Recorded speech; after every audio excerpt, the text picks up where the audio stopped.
Hello, this is Joe from Ohio Tool, and today I will be describing to you the Allen wrench. The Allen wrench was designed to fit hex head socket screws and bolts. It was invented in early 1910s. It's used in furniture, bicycles, small machines, small appliances, and the automotive sector.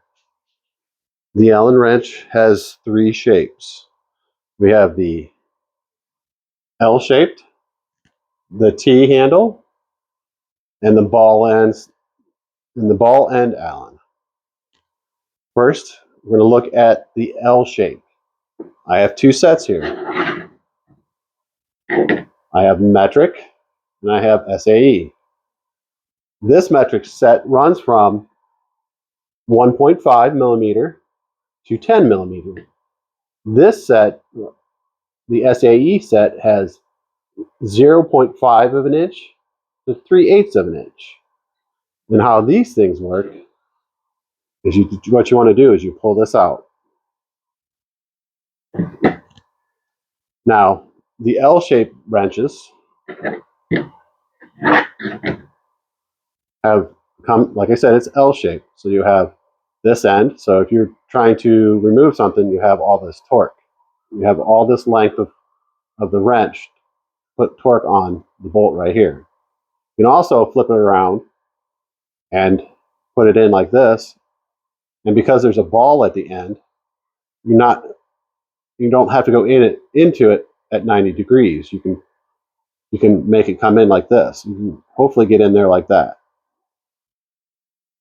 instead of straight, because this is not a ball end. The next one I want to describe to you is the T handle. The T handle, as it looks like a T, and what that does is allows you to grip it, go into your hex head screw, and then turn it on and turn it off. The last Allen wrench is the ball end Allen. You look right here, I have a set of sockets that the Allen wrenches are attached to. And you can use this with a socket or a wrench, or put it on an impact wrench. And what it is because of this ball, you don't have to go straight into it. You can, as not 90 degrees, but at an angle. Now, if you notice, this one has been broken off. So that looks like I need to replace this one because it's not usable. If you have any questions or tools that you want me to describe in the future, please leave a comment below. Give me a thumbs up and subscribe to my channel for future videos. I thank you for watching Ohio Tool Description, and you have a great day.